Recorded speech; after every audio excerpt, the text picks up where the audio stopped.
George Moore, you are first.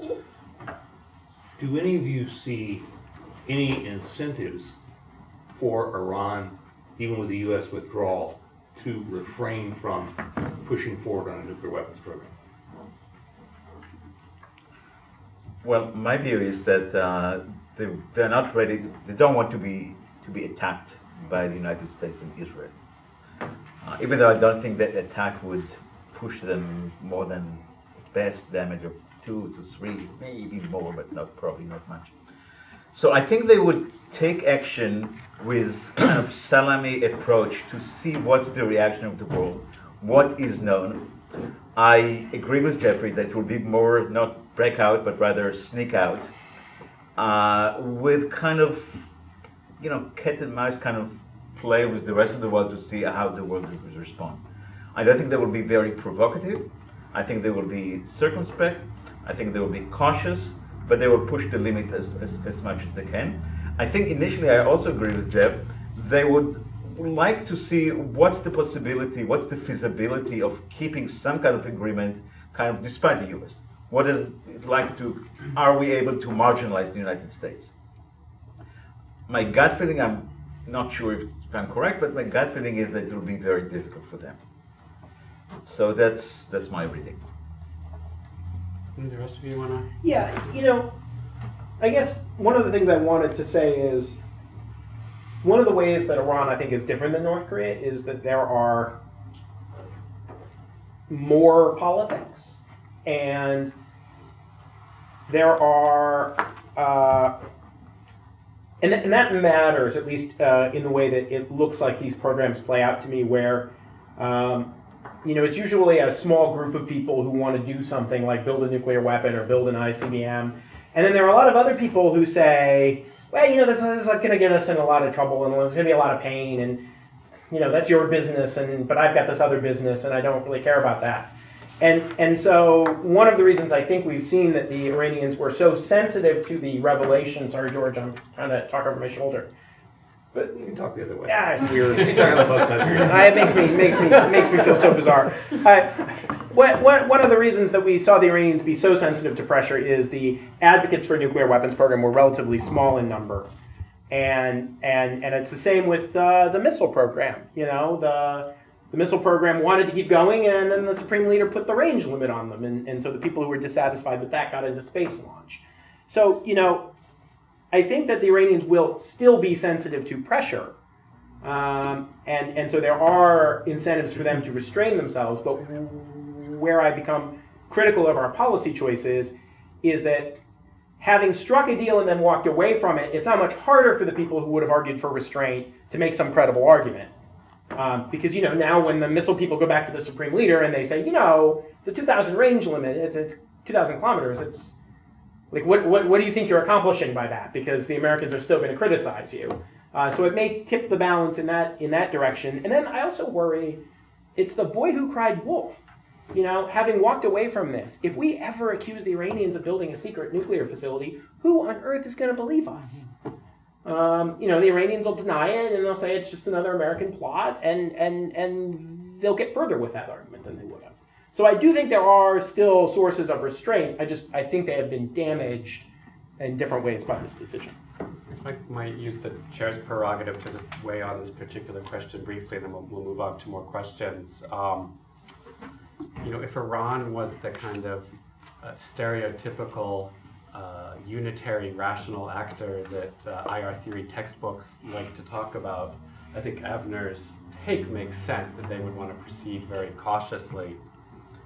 But we now know that that's frequently a misleading way to model foreign policy decision making inside of states. And there's sort of at least two alternative lenses that make me more pessimistic, right? And one is Jeffrey's invocation of kind of domestic and bureaucratic politics. I suspect that the balance of power was not with the pro-nuclear advocates in such a minority. But in any event, Rouhani and Zarif, really stuck their necks way out, enlisted temporary support from the Supreme Leader to do this. And the United States decision absolutely cut them off at the knees, and I think they're terribly discredited inside the Iranian domestic political arena. And the more hawkish and hardline forces are very much empowered by this. But in addition, another thing we know from the last 2 decades of research in psychology and neuroscience is that the whole notion of rational actors that people in the social sciences were so enamored with for generations vastly, grotesquely, unbelievably underestimated the actual impact of emotions on human decision making. It's probably not 90% rational, and occasionally your emotions lead you astray. It's the other way around, right? And if you think about the kind of obvious and predictable emotional reaction to this, the Iranians are going to be angry, and we have a lot of well-documented research that one of the primary impacts of anger is it affects your risk calculus and essentially throws all your cost-benefit calculations out the window because you're pissed off and you're willing to take big gambles now to vent your anger. I'm embarrassed how well that describes me. Well, it turns out it describes almost all of us, Jeffrey, right? So it should fit you too. You know, I would saving face is so important. Yes, and, Right. exactly. So there's a lot of things that, I don't think we can predict for sure, but just kind of my generic knowledge as a person who sort of teaches IR theory about sort of current thinking about all states' foreign policy decision making makes me more pessimistic than optimistic on this one. I would add on that Israel hits Iran in Syria a number of times over the last 2 months. Everybody thought they're going to respond. Israeli thought they're going to respond. In part, the Israeli preempted them and make it more difficult for them to respond, but yet they did not respond, and they were quite calculus to the surprising way of many people. So, difficult to say. Yeah. Bill, you guys have any- Yeah, thank you. My point follows to a large extent over what Jeffrey said and what you just mentioned, Jeff. And it has to do with where this all kind of takes us. I tend to agree with almost everything that was said by the speakers, but I want to return more to Abner's point about the potential for actual military action in the region. And what bothers me the most is what I see as a logic that may lead Israel, with the blessing or at least the kind of benign neglect on the part of the U.S., to actually take advantage, if you will, if you want to use that phraseology, of the end of the JCPOA, the empowerment of the more radical forces in Iran, to actually kind of make the case for military action, and in which the U.S. kind of sits back, and then God knows where we end up. So I'm kind of curious about how this may play out in terms of Israeli politics, because as I think most observers believe, Netanyahu's kind of popularity and influence rises the more bellicose he becomes, and that could, given all of his domestic political problems, which in some ways seem to resemble Trump's, I could imagine a situation in which he actually sees it as advantageous to move forward militarily, and then there are all kinds of unforeseen consequences. So I realize this is very speculative, but I wanted to get your take. In general, I share very much your concern. That's concern I have myself. It's interesting, as Kelly, the chief of staff of the White House, mentioned, in the first few minutes when Trump and Netanyahu met, they commiserated about the fact that both of them are under investigations and what it's like to be under investigation. Maybe we can get them a cell together. I think that what I call stronger than you, the repossessioning of American policy by Israel, is very dangerous for Israel, for the United States, for the region, and ultimately globally. And indeed, it could encourage some Israelis to say that not only that we have the United States looking the other way or would permit us to do, but if they got into difficulties. One of the concerns that took place, and I talked about it in my talk on this about 6 or 7 years ago in 2012, I believe, that military confrontation between Israel and Iran, it's easy to start, but it's unclear how it's going to end. It's unclear how it's going to end, in part because what the Iranian has is a lot, thousands of missiles of all time that can hit Israel a few a night, and the night could be weeks and could be months, and ultimately Israel does not have, I think, power ultimately to make Iran stop and make ceasefire.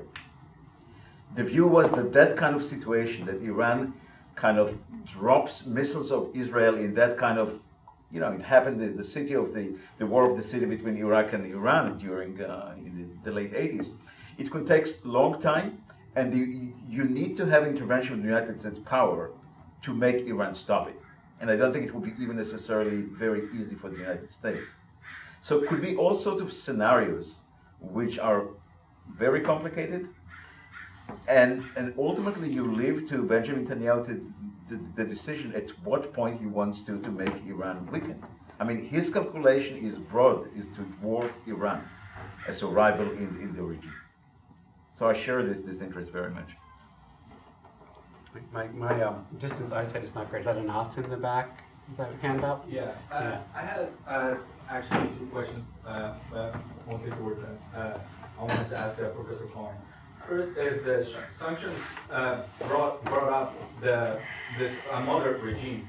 Because of the sanctions, we have a moderate regime of Rouhani in 2013, and because of the brought up Green Movement. So do you think that reimposing the sanctions, or some of it at least, can either bring the conservatives back to power, or it can lead to a change of the whole theocratic system of Iran? And the second question is, what are the risks of proliferation within the region? Specifically, I'm targeting here Saudi Arabia, because they keep claiming that if Iran will get a nuclear bomb, they will really follow through. Let me quickly address what you just asked.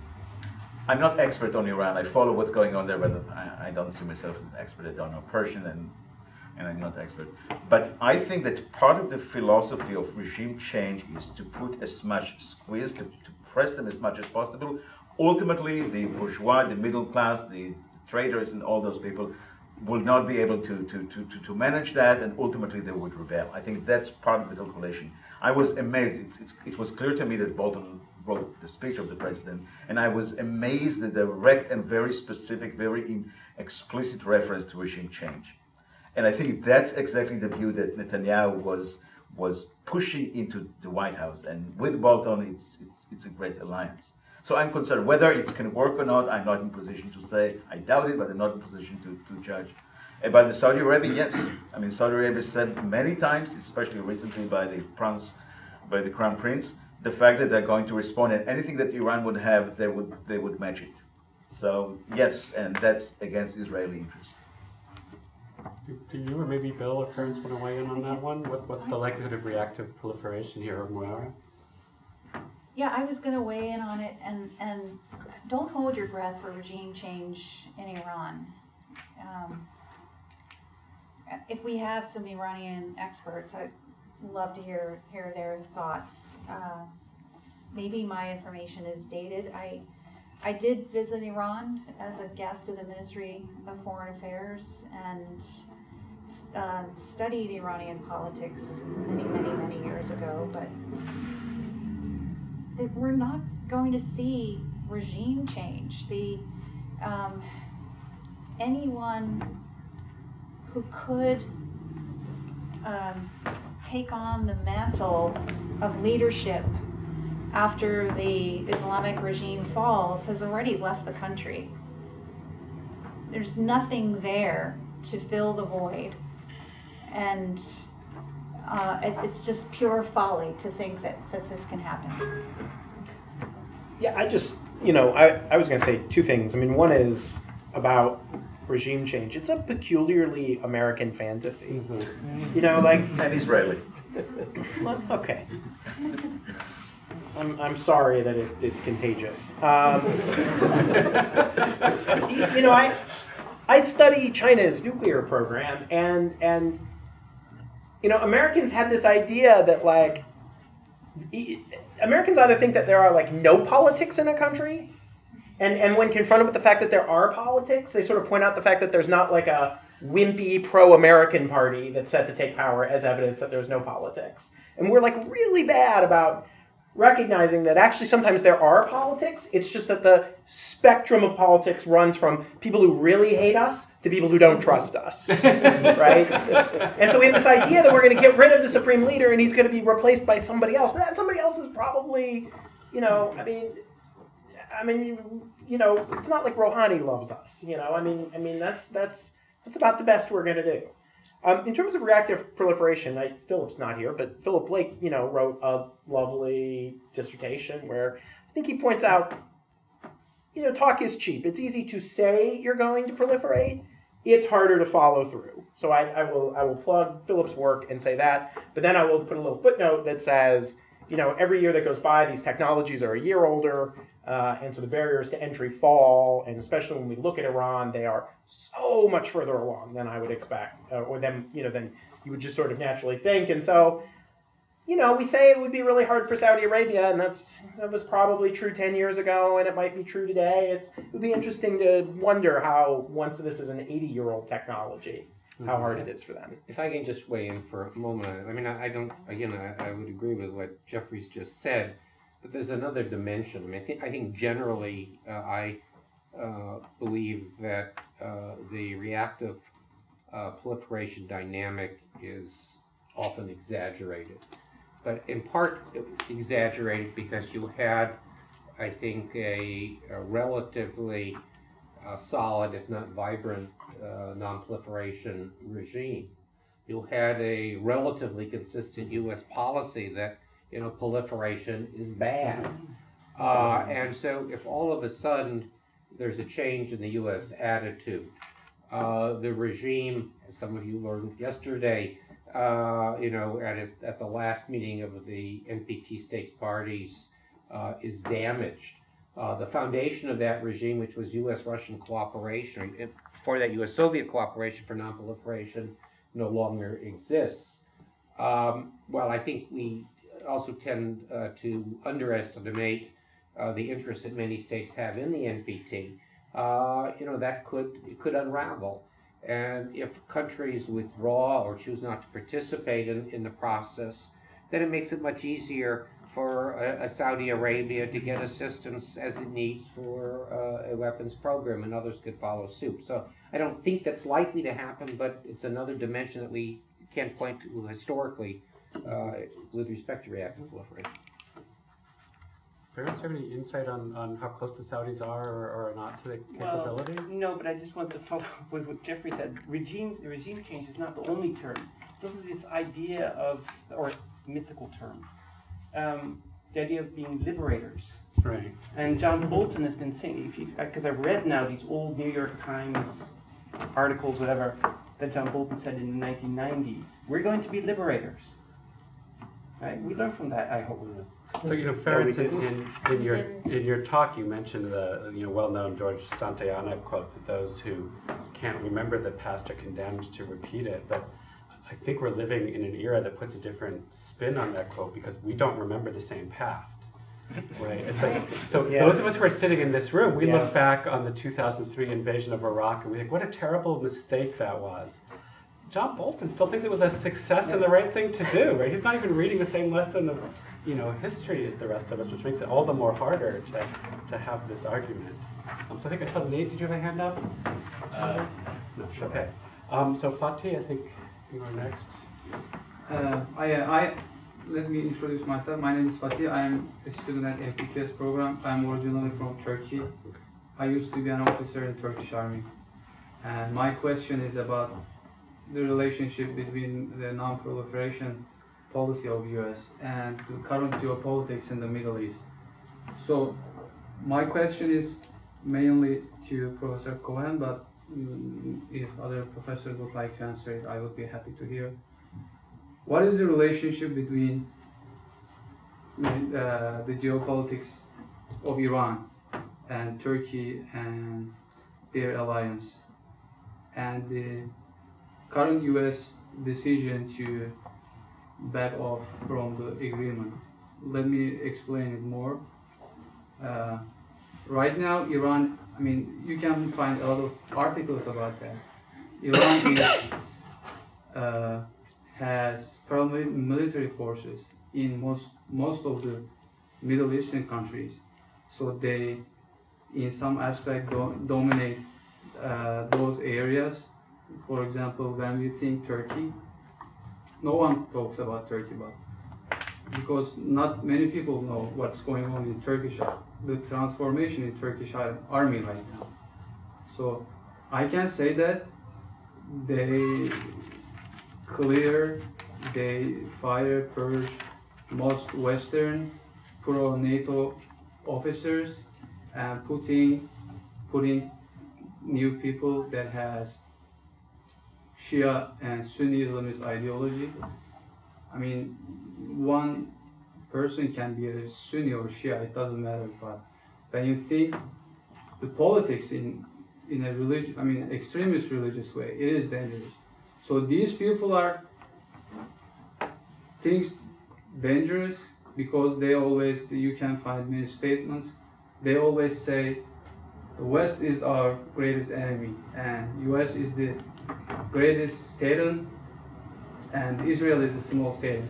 So when you think in this aspect, and Iran supports the transformation in Turkey right now. So they purge officers like me. I was a junior officer, but there are hundreds of generals and thousands of officers who got education in Naval Postgraduate School who had deployed to many NATO headquarters. So they are changing the mentality of Turkish army.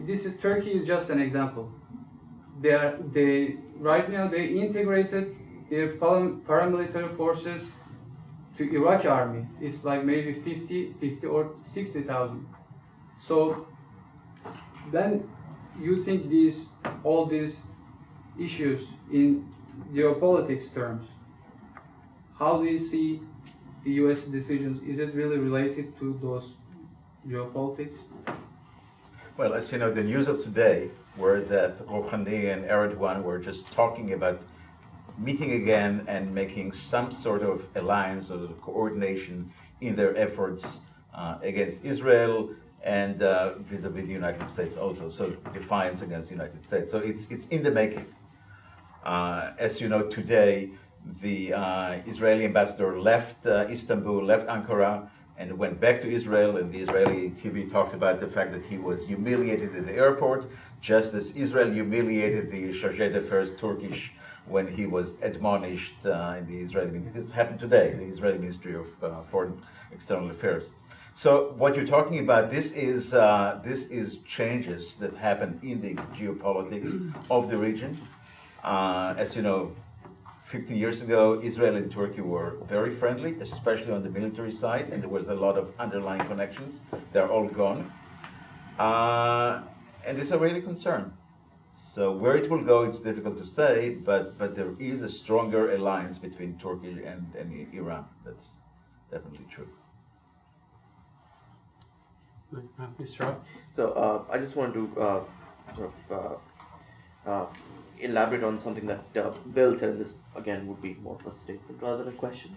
But you can end it by raise your saying, voice a don't little you bit. agree? Like the New Yorker cartoons. But so when we're talking about reactive proliferation, I think we're primarily talking about who else could think about acquiring nuclear weapons in response to Iran proceeding forward. But I think there are other ways of looking at how these responses could take place, and I'm particularly interested in how a country like Saudi Arabia would look at outside powers, especially a country like Pakistan, with which it has historically had strong military foreign policy related connections. And for the last few years we already have been seeing pressures on the Pakistani military to sort of contribute troops and other such systems, which hasn't really gone down well over there. So I think my concern would be that the cascading effects of this kind of a decision goes way beyond just the Middle East, but also elsewhere,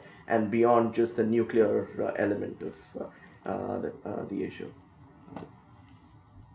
I think it's realignment, and I think what you pointed out is part of this realignment. And like what Jeffrey said about the U.S. mistake, recognizing the mistakes of they did in the early 90s, I don't think that this administration is going to see very soon that they made a mistake. I think they're going to be very stubborn. I think that they would defy the perception that they did something wrong, something that is against U.S. interest. So, the various element that goes into a new realignment, I see them growing and continuing. It's not something temporal for abrupt for a certain political moment. It's more long term.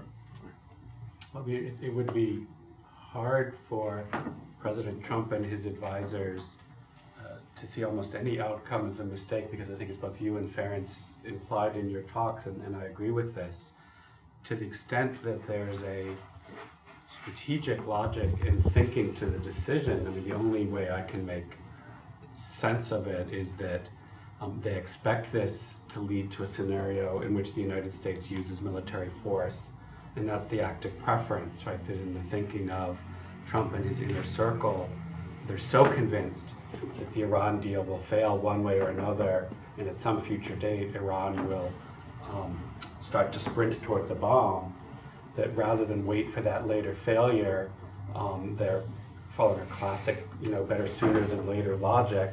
It's better to have the military strike now and try to knock them out than wait 5 or 10 years when they're more advanced, and maybe you don't have Trump in office and you have some weenie who won't push the button instead. So, I mean, to me, the logic of this is they're trying to force a situation in which war is the most logical and likely outcome, because in their policy preference rankings, being able to start a military action now is actually better than staying in the I personally deal. doubt it. I think it's actually, I don't think that Trump talking about the way he talks about Iraq once military intervention in Iran. I think Bolton and Pompeo and people like that do. Pompeo, I'm not sure, but Mattis is definitely against that. He was quiet, but he's against that. Well, he's probably overruled on So that. I think it's an impulse of the president that everybody has to accept and to live by, and that's the way it goes. I guess we will see. I hope I'm wrong, but that's sort of how I'm making Yeah, sense. you know what? If we avoid the war, I won't rub it in your face. No. I won't be unhappy. We'll just all be happy. Yeah, so I think Ben had a hand up at one point, and then Jimmy, and then we'll kind of continue to go around. Yeah, thank you, Professor Ben McIntosh, second semester student. Question is for everybody. Looking at how the president and the administration is they've had a propensity early on here to like simple one-time strikes, or they can take care of things very quickly, surgical, kind of like a surgical precision, kind of ties into the larger bringing back lower yield tactical nuclear weapons. And the Israeli history of doing the same thing in the region. Do you think that if we started to march towards talks of war with the Iranians without having a 9/11, do you think that Congress and the American people would support that action like we did back in the early 2000s? Is there the domestic the domestic pressure underneath? I may again exercise chair prerogative and field that one, because that's probably a little more in my bailiwick than the rest of the panel. It's not clear to me that we have a constitution anymore. And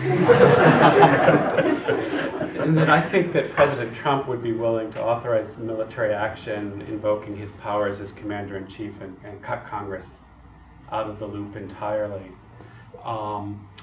Public opinion is very hard to predict. My guess would be that if you did public opinion polling ahead of time, a definite majority would be against military action. Historically, that hasn't constrained presidents in the past, in part because you get a sort of a variation of a rally around the flag effect after the fact, that if the United States does use military force, at least in the short term, the president tends to approve of it just because of kind of an upswelling of patriotic sentiment, even if the long run sentiment may turn against it. So, I think what Congress might think would probably be close to irrelevant given the way we make decisions about military force these days, and that public opinion would also, unfortunately, prove to be relatively unconstraining. The reason I want to answer is because while I kind of the good news is I think that Trump on the campaign trail felt the need to be critical of these decisions, and so that creates a certain background. But as Jeff points out, he really has the power to do this without asking permission. And the thing I would just put on the table, which is, if you're old enough to have lived through 2002 and early 2003, you will recall that people went crazy. And like Iraq didn't fly any planes into buildings, and yet the administration managed to make people convinced that they did. And I can't explain it to you if you weren't an adult then. It's funny, but I remember I had a friend who worked for a nice peace organization that took Israeli and Palestinian children and put them together in a summer camp to build bonds. And this is a reliably liberal voter. I remember him looking at me saying, I really think this war is going to help the peace process. And it just people went mad. And so while that's obviously easier to imagine with something like 9/11, to pick up Jeff's earlier point, there's a powerful current of unreason that exists for people who are dedicated to a particular policy outcome to tap. I would also argue, I agree with you completely, that there is another very unpredictable variable which we didn't have in 2002, 2003, which is social media. And we see the incredible impact this has had. And, yeah. With both misinformation and information. If the president just made up tomorrow that Iran had committed a terrorist attack on U.S. soil and just continued to tweet it, what percentage of people would believe that? 30%. 40%. It's a terrifying thought. Yeah. Yeah. Jimmy, Fabian Hinz, currently a visiting fellow. I got your name wrong. Currently a visiting fellow at CNS. I have a question for Mr. Cohen. How do you judge the current Israeli domestic political climate when it comes to Iran? Like the hard line taken by Netanyahu against Iran, how much is it really dependent on Netanyahu and his party? Is there a possibility of change? What is the current mood within the Israeli security services? Do you see a possibility for change there?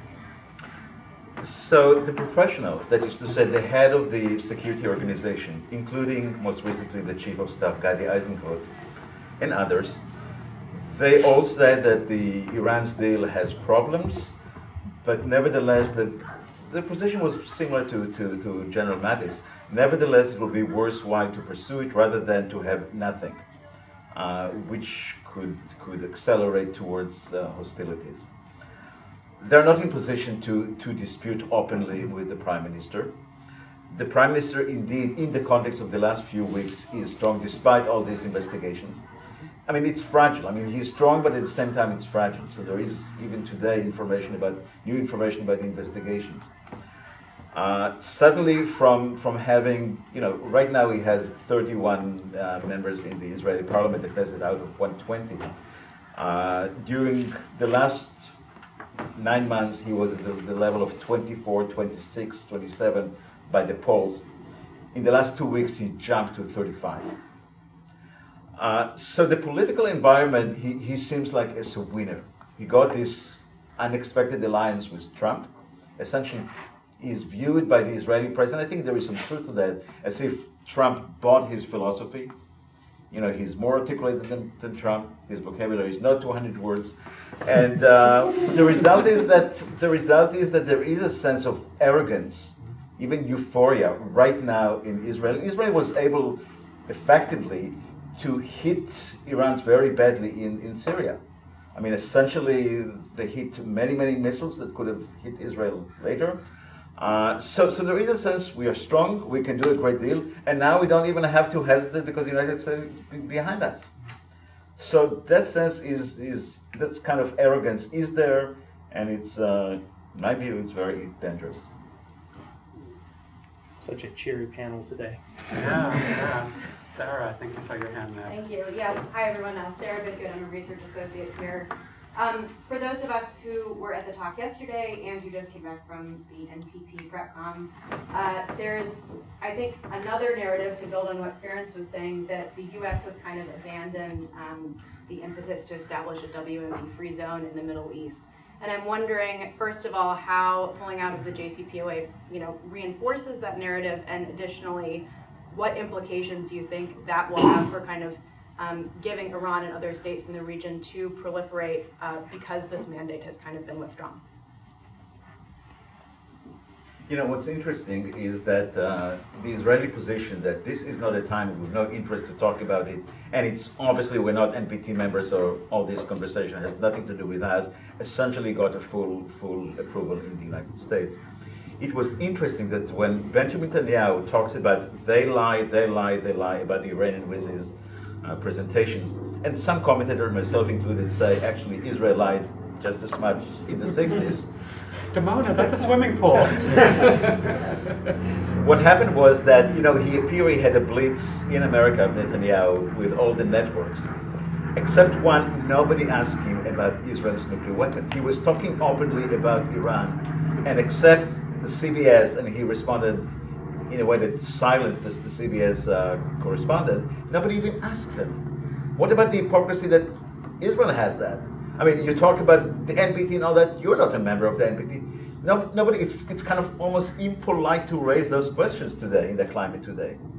So that's part of the Israeli euphoria. I mean, and I thought it was very interesting that what Jeffrey said about if you take seriously the plan, which again, questioning, if you look at the archive, who approved that, at what level, how serious it was about the 5 warheads at the level of Hiroshima bombs. This is essentially what Israel thought about itself in around 68, 69, 70. Maybe to have a few handful of nuclear weapons just in case, quiet, truly in the basement, not using any political sense, just in case of survival, and that's it. And South Africa actually mimicked that.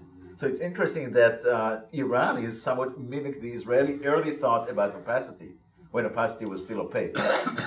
So that's kind of interesting. Yeah, I actually alluded to that in a column where I said, something like, not everyone will appreciate the comparison, but Iran wanted a bomb in the basement. And at least one person who saw it was like, I don't understand what you're talking about. Israel has no bomb! Like, it was totally edited out of that person's mental world. It was like, oh, you're right, they do. Like, yes. I forgot. Yeah, it's what the person said, yes. Okay, so I saw that Nate changed his mind back and has a hand up. Hi, my name is Nathaniel Taylor. I'm also a research associate here. My question is for Moira. The sort of hemming and hawing that I read a lot about secondary sanctions, and is that, if we try to pull out of the deal and sanction European companies who are trying to do business with Iran, that this will create a massive transatlantic rupture, and it could possibly lead to the replacement of the U.S. dollar as the world's reserve currency. And as somebody sort of who is not a financial expert, I would like to know what are sort of the warning signs that we should be looking for that is in fact moving out of the realm of sort of commentators hemming and hawing into the realm of something that has actually happened. Yeah, all right. Good question. But you initially started your question with if we try to pull out of the deal. Or if not if we try to pull out of the deal. But they work the research associates here really hard to get a bit behind on the news. No, yeah. No, I know. I'm just teasing. Yeah. All right. As far as a transatlantic rift, no, I don't know that it's going to lead to a rift, but we have certainly pissed off our cousins, for sure. As for replacing the US dollar as the key reserve currency, not going to happen anytime soon. I was going to say if you recall, but none of us here will recall, that the British pound remained the preeminent reserve currency long after the British Empire lost its hegemony. And I think the same thing is going to happen with the US dollar, because it takes a long time for things to change. Could the euro replace the US dollar as a key reserve currency? There was some thinking that it might do in the 2000s. There was some thinking that might happen, and you saw a lot of central banks around the world start to shift some of their dollar holdings, or more of their dollar holdings, into euros. And then we had that terrible Eurozone crisis between 2010 and 2013, which is still fresh in people's minds. And so they are balking a little bit at that. Then there's the Chinese renminbi.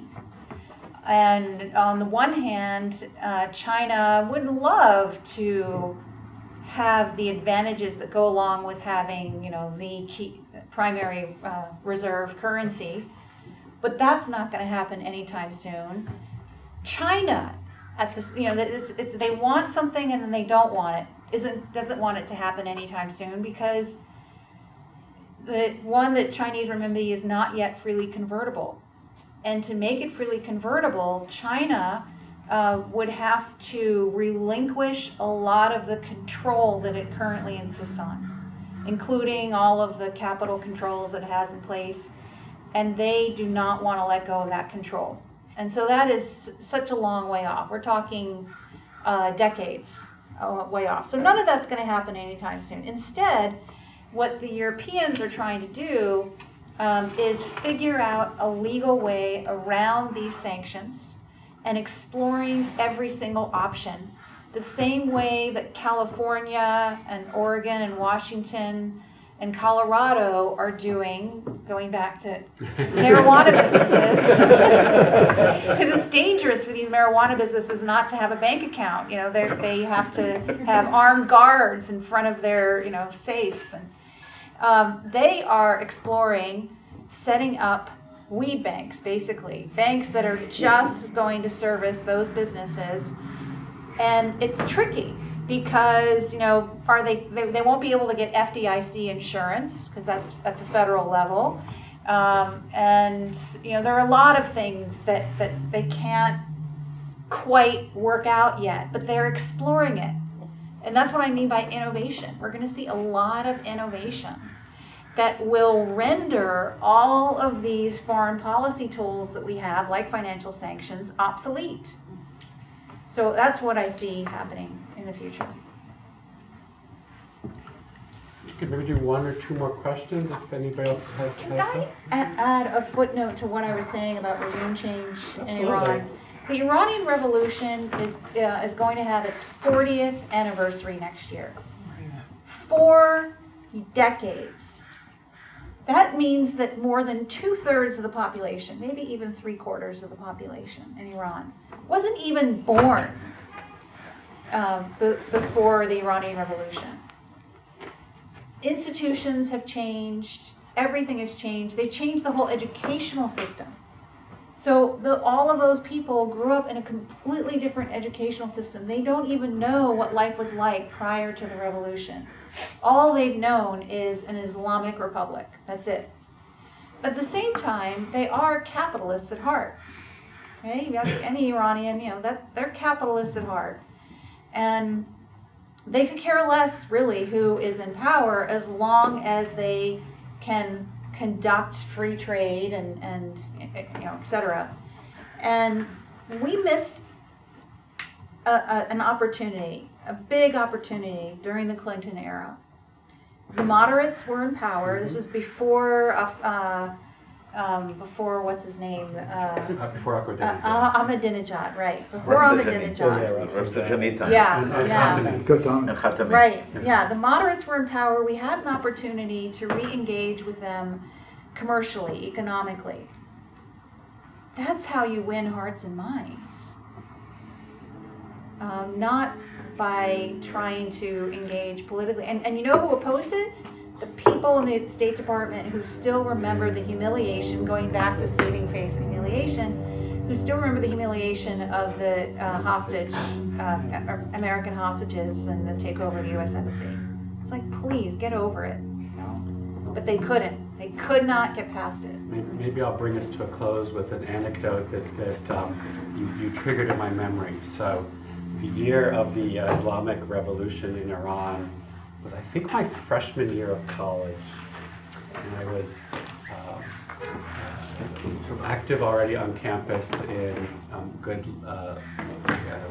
activist causes, but one of the very fringe, like the fringe of the fringe of the fringe, groups that was very visible was an organization called the Spartacist Youth League, which a few of you may remember, were widely suspected of being a CIA front designed to disrupt any kind of progressive political gathering because they were so wildly nuts. But they sold their Spartacist Youth League weekly newspaper in the various dining halls on the campus. And coming from more of a human rights background at the immediate moment of the revolution, it was like, oh, the Shah was a kind of nasty dictator. It's probably good that he was overthrown. I'm cautiously supportive of this here revolution thing.